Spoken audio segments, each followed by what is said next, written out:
The Bruins take down the Penguins 3-2 in overtime. I'm Evan Marinofsky here for Bruins Rinkside at TD Garden after the Bruins take down the Penguins in OT.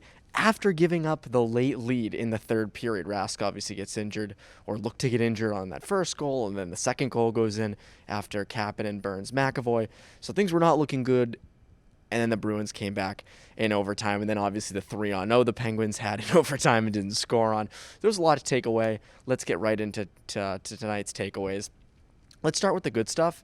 Number one, this Craig Smith signing continues to look really, really good. You can tell Craig Smith is getting more and more comfortable by the game. Obviously, he had the overtime winner, but you look at the work he's done with Charlie Coyle and Trent Frederick, or before it was Nick Ritchie. He's really fit alongside Coyle well, and this is something that I've been saying, a lot of people have been saying since he was acquired, is he was going to fit really well next to Coyle, and thus far that's how it's been.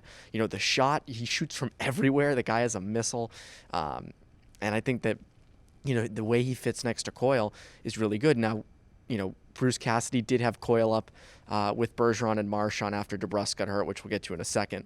But clearly he's an offensive weapon, and he's someone who I think is really, really, really going to fit in this offense. And you're sort of really now seeing the results of how good of a signing that was. Next up will be Tuukka Rask. Tuukka Rask coming up big in overtime again. Tuukka Rask continues to come up big. Obviously, those 2 goals I'd probably like to have back. But when you really look at it, the 3-0 stop that he made with his stick. I mean, the fact that the Penguins didn't really get a shot on that was just so embarrassing.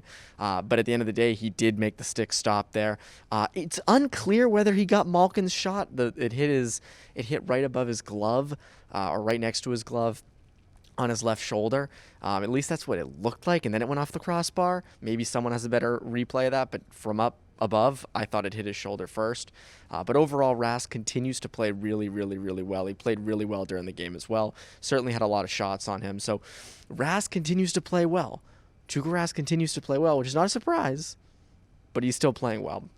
And then we'll get into sort of some of the logistics. Jake DeBrusk, Bruce Cassidy says, is out day-to-day with a lower body injury. Not what people wanted to hear. He got injured in the first period after a collision.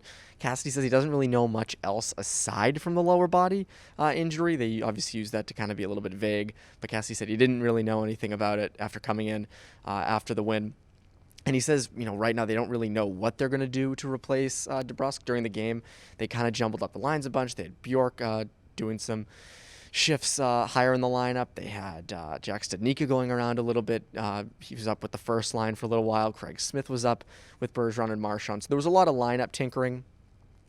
Cassidy mentioned bringing up guys like Carson Coleman or Greg McKegg or Par Lindholm to sort of fit to move people up into DeBrusk's spot where he was at on the first line with Pastrnak hurt. So that's going to be a big one. Also, another thing that I think you have to think about is when Pastrnak does come back, which could very well be on Saturday against the Capitals, not this Thursday, but on Saturday against the Capitals, they might not have to kick anybody out of the lineup. They might just slot Pastrnak in. So what Cassidy does with that remains to be seen. Another thing, the Bruins took way too many penalties. 6 penalties. They spent, I believe, 11 minutes of the game. Bruins stats tweeted 11 minutes of the game on the killing a penalty. They get a goal out of it. Marchand and Bergeron continue to be incredible penalty killers, but still, 6 penalties you cannot be taking in this game, and it hurt them late. So overall, not a bad game for the Bruins. They edge out the 3-2 overtime win. For all your Bruins coverage, make sure to subscribe to Bruins Rinkside and to always follow along throughout the season.